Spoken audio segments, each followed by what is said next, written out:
Malcolm Turnbull has breathed the sweet smell of success for just about all his life. He's the kid who was raised by a single dad and who went on to be the head boy in everything from school to the law to business and finally politics. Aggressive, intelligent, broad of vision, egotistical and vulnerable. These are just some of the adjectives which have been applied to the high-energy package that is Malcolm Bligh Turnbull. He's also a man who revels in the complexity of policy, yet who, as a politician, is sentenced to live in this world of the 10-second soundbite. You can almost feel him wanting to break free. Malcolm Turnbull, thank you so much for being my guest. Great to be with you.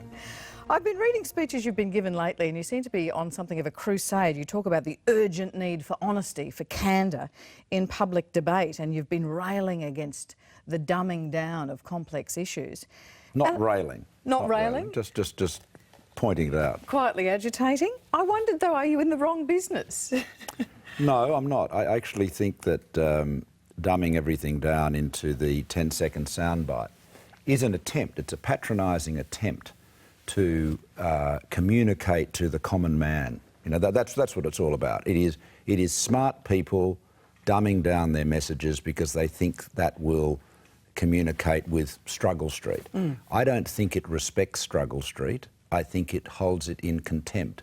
And I think people increasingly look at the dumbing down and the oversimplification of problems as indicating actually less intelligence on the part of politicians. I think part of our job as politicians is to explain things, and I try very hard always to explain the complex issues. I don't always do a very good job, I might say, but I certainly try to explain things rather than to dumb them down. Well, you gave an example in a speech recently and you were talking about the spectacle of Wayne Swan, the Treasurer, maintaining that he could produce a budget surplus when he clearly couldn't. And you asked, wouldn't a more nimble and candid Treasurer have said, you asked me to guarantee a surplus? Well, if you can guarantee the exchange rate, the growth rate, the price of iron ore and coal, not to speak of the pace of recovery in the US and Europe, I could think about it.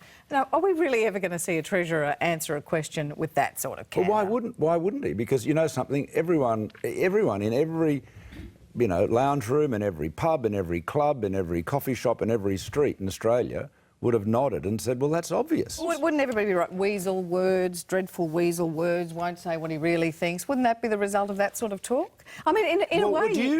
Just stop there, Ellen. Do you think maybe just a few people might write down, he's telling the truth?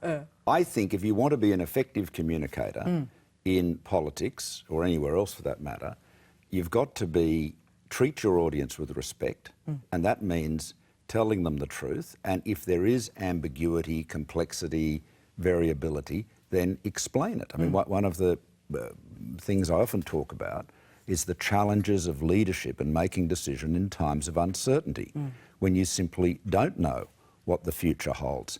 And, you know, some people may yearn for certainty. They may yearn to be told that in 25 years' time, this is exactly what will be happening. Well, you know, if you believe that, you know, you no doubt think you've got fairies at the bottom of the garden too.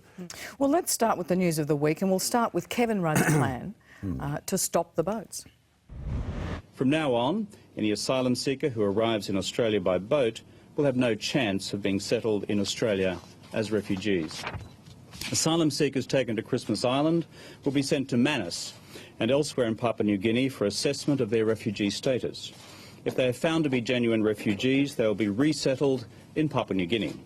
If they are found not to be genuine refugees, they may be repatriated to their country of origin or be sent to a safe third country other than Australia. Now, Kevin Rudd famously said he wouldn't lurch to the right on asylum seekers. Is that what he's done? Well, yeah, I guess so, yes. I think he's... I'm not sure what he meant by lurching to the right, but that is certainly, as he said, a very, very hardline policy. I think if John Howard had introduced a policy of that kind, there would have been... the Labor Party would have been frothing with indignation and accusations of inhumane activity on the part of John Howard. At the same time, Tony Abbott has said for years now that he will stop the boats. Has he been trumped by Kevin Rudd here? Well, no, I don't think so. I think the real let's, as you know, the coalition has welcomed this move by the PNG government. Do you welcome it? I do. I think I do welcome it. The big question mark, though, you've got to raise is why do we imagine that Kevin Rudd and Labor, and of course it's not, you know, Labor's trying to present itself as a one-man band. It's not. It is been a very dysfunctional and inept government, riven by deep and bitter personal animosities. This is the potentially the political masterstroke from Kevin Rudd that leaves Tony Abbott without the ability to say to the Australian people, I am the only person who can stop the boats. Well, we don't, you know, he's got to stop them first. Labor's track record of managing anything is very poor, and you know this is a very important point. You put your finger on a very, very critical issue. You know, often elections are about policies, and that's legitimate, but there is a very big issue about capacity of management. So it's no longer about who's got the better plan. Well, do you trust the Labor? You've conceded the point that apparently this is the better plan. This is the plan. No, I'm not saying it's a better plan. I'm saying it is a plan that, if properly, if executed and managed in accordance with the promise, so that anyone who got into a boat ended up in PNG and was resettled in PNG, I think that would be very likely to have a very significant impact on the arrival of boats. And would it stop the boats? Well, I think it is very likely. I don't think that if it was absolutely clear that if you paid $5,000 to a people smuggler, you ended up in PNG rather than Australia, I don't think many people would be paying to do that. So I think it has the potential of being very effective, but, and this is a huge but, can the Labor Party manage it? I just want to ask you, what do you personally think of the idea? As you say, it's a hardline policy of sending people to an island, to Manus Island, where the facility there has been condemned as substandard by the UN High Commissioner for Refugees, in a country with a murder rate that rivals Sierra Leone. Well, it is a very cruel policy. What Kevin Rudd is proposing is extremely cruel. But all of the policies to deal with the people smuggling, you know, problem are to some extent cruel. Some are crueler than others. They're all harsh. But the problem that we face, Ellen, is that Kevin Rudd dismantled a set of policies which are much less harsh than this, by the way, much less harsh, that John Howard had in place that had succeeded in stopping the boats, in the sense there were no boats coming, or virtually none. He undid that despite our pleas not to. And it's a very interesting point of history, because Kevin Rudd believed, he said, that the only thing that affects the rate of arrivals was you know, the state of discord and unrest in the other countries, in Afghanistan, Pakistan, Iran and so forth, and that Australia's domestic policy was irrelevant. Now, I was the leader of the opposition at the time, and I remember saying to him in Parliament many times, we concede that the push factors vary from massive to very massive, but they're always massive. And the only thing that affects the rate of arrivals is, in fact, our domestic policy, the pull factors. And it's like a gate valve.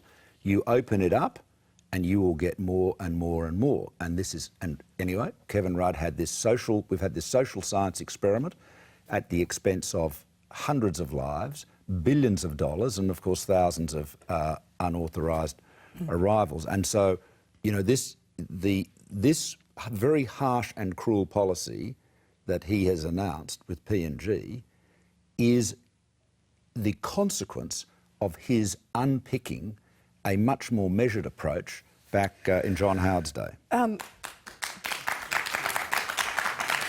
You clearly, there's some agreement there. Talk to me about the coalition's policy, the centrepiece of which seems to be sending back the boats on the high seas towards Indonesia. Just have a look at what the Indonesian Foreign Minister had to say this week. We have said when the Prime Minister visited Indonesia recently and met with our President, we are not in a position to support any type of unilateral measures that can cause instead operational implications to countries of the region. On the contrary, what we wish to see is a more cooperative regional framework type of approach. So what he's talking about there is he doesn't want to see unilateral action by an Abbott government in which you turn back boats, regardless of Indonesia's approach to that. I mean, is it ever going to be safe, given that attitude, for Australia to turn back the boats? Well, let's be quite clear what we're talking about here. I mean, there are many risks associated with turning back boats. You know, these are not seaworthy vessels. There are risks of people sabotaging the boats. We've already had an incidence of that. There are, you know, questions as to whether the boat, how seaworthy the boat is. You can only board it lawfully if it's, assuming it's not in distress. You can only board it lawfully and be in a position to turn it around when it's in Australian territorial waters. There's a lot of ifs. So, no, I agree, Ellen. I'm not, and I'm not disguising that. I'm saying it is a very difficult, challenging, and potentially dangerous policy to implement. But from a point of view of Indonesia, if the boat is escorted back to the edge of the Indonesian territorial waters and then left with enough fuel to get back to Indonesia but no further, they are Indonesian flagged vessels, they're Indonesian crewed vessels. The Indonesian government can't... They may prefer that it not happen, but they cannot... have got no lawful or diplomatic complaint. So yes, everyone would like a cooperative scheme, but the problem we've got... I mean, I'll tell you, the problem we've got is that the rate of people smuggler vessels has become so great. We have virtually an armada of customs vessels and naval vessels working round the clock, rescuing people. The people smugglers will get, you know, not very far off the shore of Java, just outside of Indonesian territorial waters, and call Australian search and rescue, even if their boat is not in distress. But I don't think the problem is in dispute. It's a catastrophe. So you've got to ask yourself, you know, it's the old story. The only thing we haven't got a shortage of with this problem is bad options. OK, and so who has, just finally and briefly on this point, who has the better option now? What's the coalition's position? That you'll adopt Labor's policy on this, that you'll take up the Manus Island option?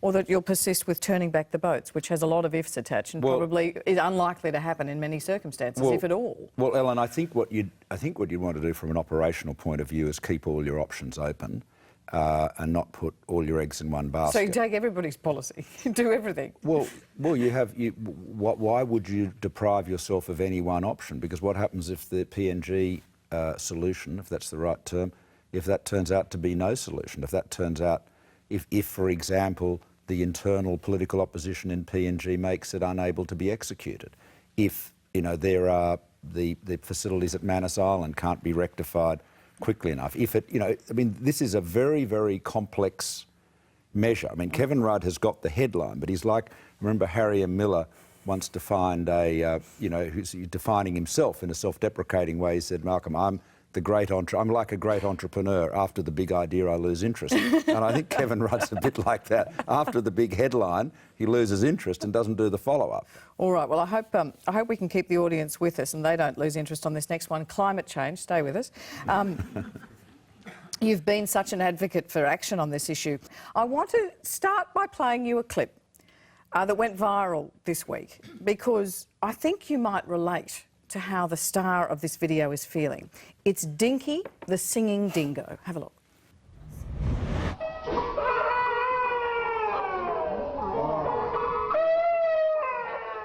Beautiful.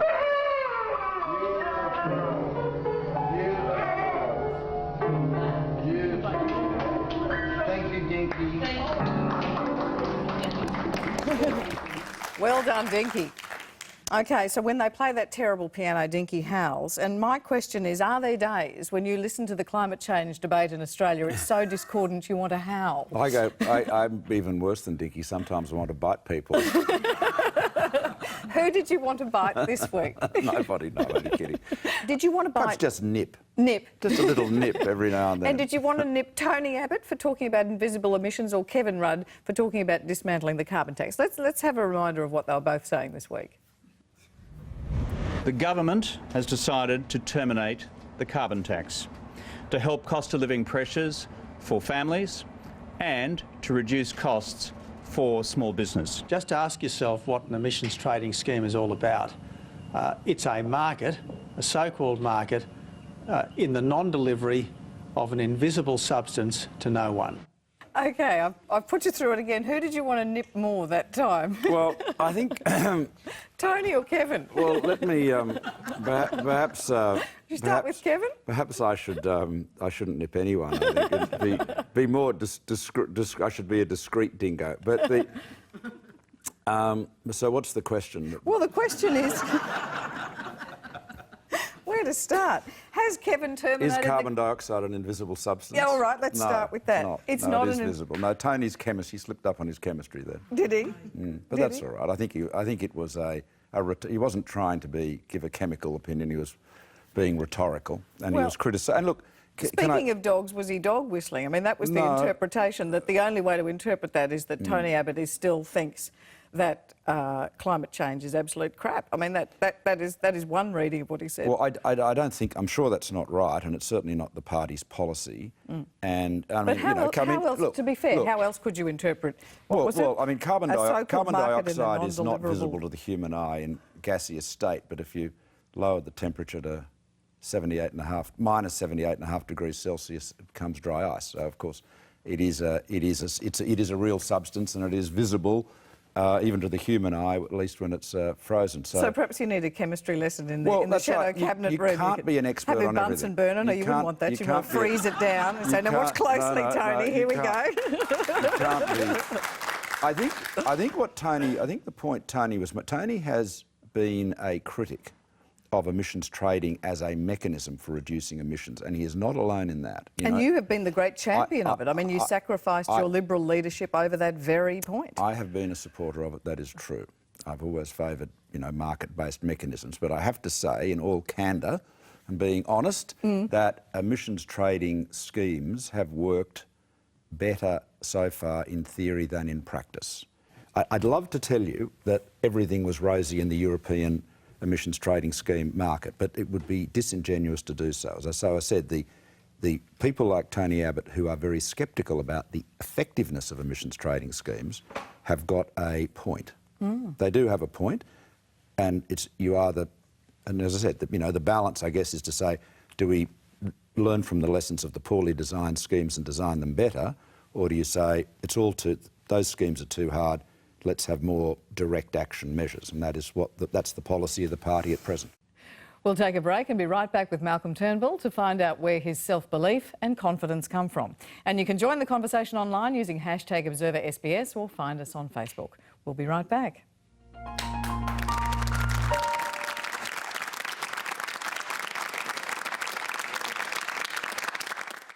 Here he goes. Celebrate with us the closing final night of the Tour de France, climaxing with live coverage of the historic twilight finish in Paris. Crash on the border. It's going the distance. Who's going to win the yellow? It's going for speed. The courage of this man is unbelievable. Will this year be the Tour de Froome? Watch history unfold. The 100th Tour de France from 10 p.m. tonight on SBS 1.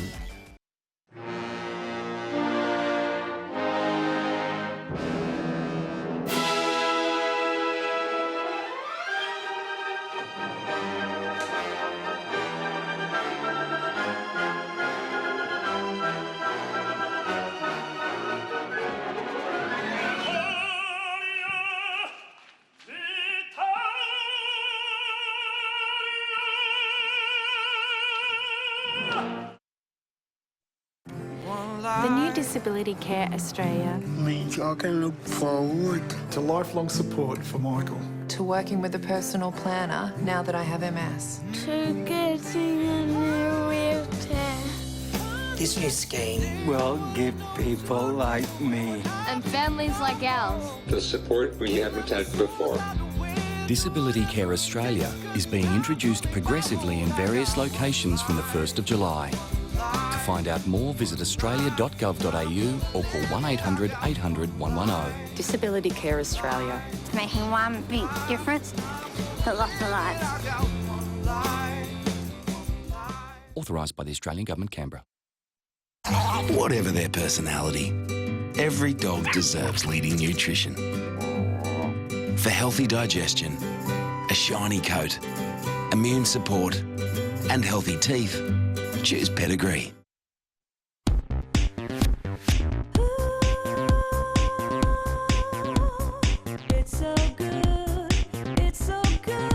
How cool is that? All the best tiles and bathroom wear from Beaumont's. I'm away so much, I don't really get that opportunity to meet people through the usual channels. I think it was a Sunday afternoon and went, give this a go. I'm looking for someone to share my life with. Review all your matches for free at eharmony.com.au.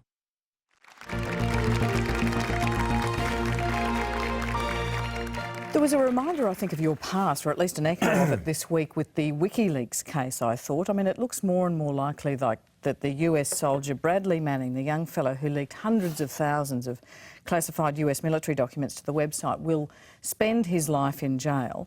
And the principle seems to have been developed, or is being developed, that if you leak documents to a public website, or God forbid a newspaper, it now counts as aiding the enemy, because the bad guys could be surfing the net or reading the newspaper.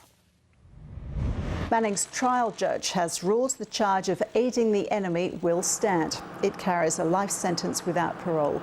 Manning's lawyers argue that when he leaked thousands of military documents, he didn't know they would be seen online. The judge ruled Manning's military training meant he would have known the seriousness of leaking secrets, and by doing so, he was assisting the enemy. OK, so you famously won the Spycatcher case. The former MI5 officer Peter Wright spilled the beans in a book, and he revealed, in the middle of the Cold War, or towards the end of the Cold War, the electronic techniques of MI5. Many of their secrets, and the British government wanted to ban it. There's you and Peter Wright, the author of the book. So Look you at were all the great... that black hair. He said wistfully. You're thinner now, though. You appear thinner Yes, than I this. haven't. At least I've got more hair than Peter, but... You were the great advocate there Yeah. for free speech. What do you think of Bradley Manning? Well, I think there's a couple of things. Peter Wright was not... His case was that he was not revealing secrets. Our case was that there was nothing in Spycatcher that was not already in the public domain. So Peter Wright would not have sought to defend Bradley Manning. He said, I'm publishing a book of my memoirs. It's all very old stuff. It's all in the public domain already. It doesn't, you know, it's not, legal term, doesn't have the requisite element of confidence or character of confidence. So... would you have been confident to defend Bradley Manning? Well, as a lawyer, defend anyone. Would I be confident of getting him would I be confident of getting him an acquittal? Yes. I don't think so. It does look as though they're using a sledgehammer to crack a nut here, and I have to say that I think the bigger issue is the nature of their nature of their security. The fact that so much material was able to be downloaded so easily by, I mean, you know, you should not, in any secure business, whether it is a government department, let alone the military, or a bank or a law firm, you shouldn't be able to put a foreign medium, you know, a thumb drive or a disk into a computer. I mean, you should have system, but it's pretty basic, actually. What astonishes me most about the whole Wikileaks thing is that this young man was able to do what he did. OK, well, you conducted that case, as we saw, with a full head of very dark hair, by which stage you'd been a Rhodes Scholar, a journalist, a very good journalist. You're on your way to being a leading investment banker, and all this from a single-parent household. It strikes me that you must have been, notwithstanding your own talents, the result of a fairly heroic bit of parenting from your father. Well, my father was very unusual as a single dad in this sense. When my mother left us, when I was sort of 8 or 9, or close, about between 8 and 9, she sort of left gradually, as often happens. He was very careful never to criticise her, and he praised her to the hilt at all times, even though she'd gone off to live in New Zealand, then the United States. And he did everything he could to ensure that we remained close. He effectively brainwashed me, and it would have been so easy for him to do what people normally do in divorces and badmouth the other party, because her conduct had not been particularly admirable in the sense that she sold the flat that we were living in and, you know, took virtually all the furniture. So it was unusual. You know, I mean, of course, you know, every woman watching this will say men do this all the time, but clear out and leave their children. But it was unusual for mothers to do that, and even more unusual then. But he was, I remember reading somewhere that you found after he died, he'd been writing her these, you know, bitter, angry letters saying, well, what do you think you're doing? I wouldn't say they were bitter. They were maybe, I guess it's an adjective, but they were reproachful. They were very reproachful letters. Because I found them actually in her papers when she died. She'd kept them? Yeah, she kept them. Interesting, isn't it? She wanted, when my mother was dying in Philadelphia, where she was living, she had a lot of, you know, drugs and, you know, people, you know, she was in a lot of pain and had a lot of painkillers and was drugged up a lot of the time. But she, at one point, she started talking about burning all her papers, and I have to say I packed them up. I don't know that she ever would have been able to get to do it, but I packed them up, just threw them all in a suitcase and stored them away, and then after she died brought them back to Australia, because I didn't want to, I felt I'd missed enough of her in the flesh. I didn't want to have all, you know, even the written memories taken away. I didn't want to miss out on the memories I never had, as well as the memories that were on paper. And so I found those letters of my father, and they were, some were a bit angry, they were reproachful, and what was remarkable, reading those letters, and he had beautiful handwriting, by the way, unlike me. I wish my handwriting was that good. And he, reading them and then knowing that he would write that letter, seal it up, post it, and then go and present a completely alternative case to his son. And he was doing that all for my sake. And it was very, I mean, and it showed extraordinary forbearance. I want to take you to a 25-year-old piece of video that we dusted off from the SBS archive. It's 1988, you're 34, and you've been asked what lessons you learned from your father. That if you believe in something, you stand up for it, you don't get deflected by other people, you don't crawl to people, you're not sycophantic, you state your case firmly and politely, and then if people don't like that, well, so what?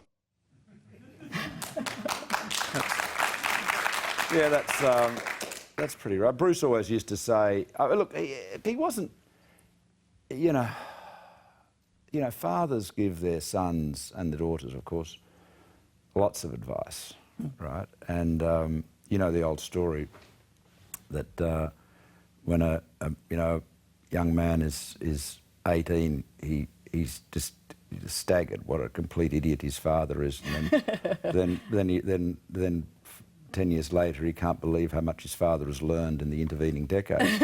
And but Bruce was Bruce was he had a being straight, being very clear about, you know, what you stood for, and he often used to say, never, you know, don't take a backward step, and he was very, very strong about independence. You know, he prized independence very much. It was one of the things. I mean, one of independence the of thought or action. All of the above, but also one of the things that motivated me to you know, make money, frankly, was not the desire to have, you know, millions and millions of dollars, and you know, I've never, you know, it was the desire was to be financially independent. So I was in a position. So I was in a position where I didn't have to work for someone else. Now that was, you know, that was a big deal from my father's point of view. You know, the big constraining thing with many people is a fear of failure, and that is one of the things you've got to. You know, there's a number of things you've got to drive out of yourself. You've got to drive out negative emotions. You know, hatred destroys the hater more than the hated. And I don't hate anyone, and I don't know that I could have said that 25 years ago, but I've got to the point of hopefully wisdom where I do not have negative feelings, antagonistic negative feelings about anyone. I might disagree with some, and the reason for that is not a moral. I mean, there's a very good moral argument for it too, but from a practical survival point of view, over the years I've seen so many people whose resentment, bitterness, hatred of others consumes them and corrodes them. Now, the other thing,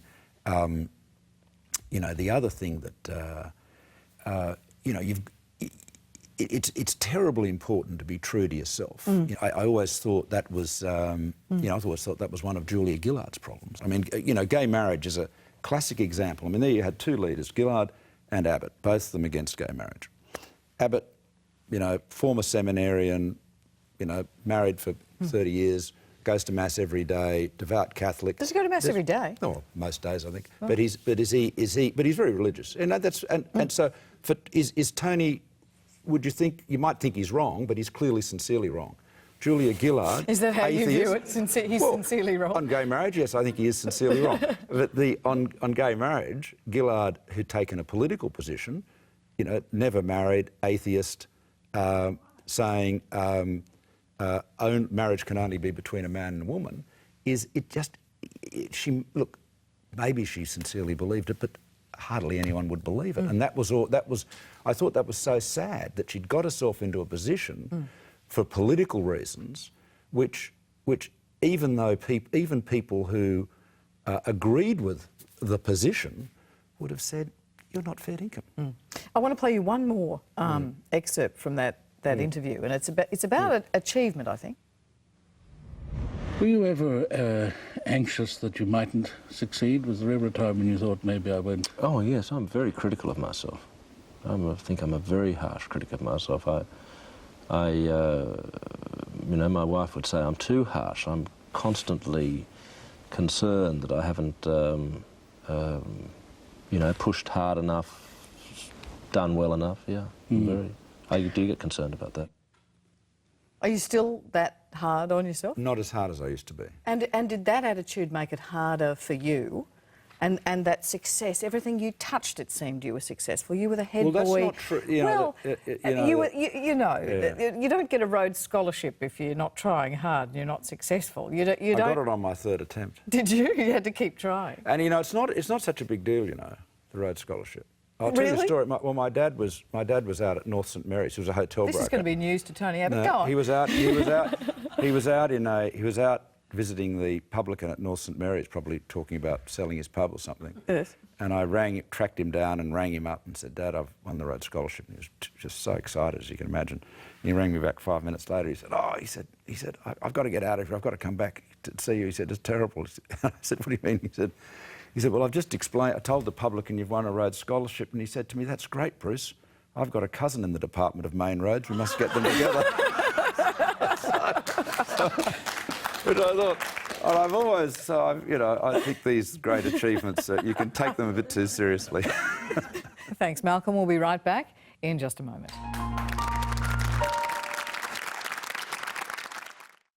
He's got a knack for finding the hidden corners of the globe. Now he's turned his attention to our own backyard. Got to be pretty desperate to make the journey here. From the country's beauty... Classic Aussie outback. ...to its beasts. Most venomous creature on planet Earth. One of the biker gangs in this area has agreed to meet us. Nice to meet you, mate. Nice to meet you. Australia with Simon Reeve. He's starting to get a sense of the scale of the mining that's going on here. Wednesday, 8:30 on SBS 1.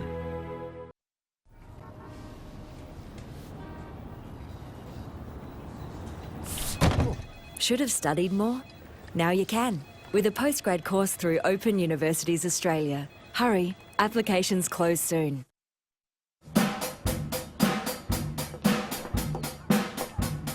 Not now, sweetheart. My exam's next week. What the mess? Later, Dad.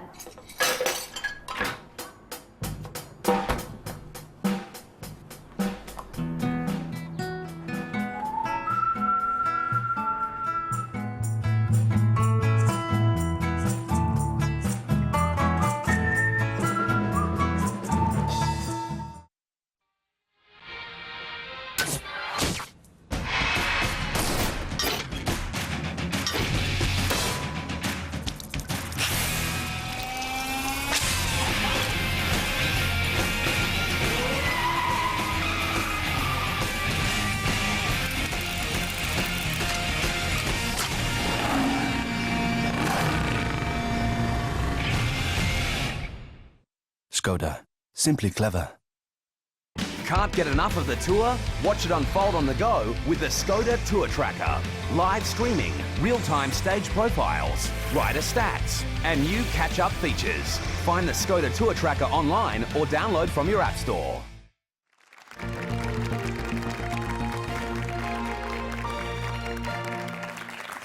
Now there's talk of a comeback, not by you, but it seems by just about everybody else. Let's have a look. Well, I heard Malcolm the other night was having chats with friends and colleagues about a possible comeback. Maybe that's just scuttlebutt in Sydney, but it'd be kind of interesting. As for myself, I'm a bit like Husey. I'm just a natural athlete. He's certainly not a natural comic. No. Everyone wants Malcolm, even Kevin, it seems. Well, that should tell you something. I think. What should it tell you? I don't know. Kevin's a mystery.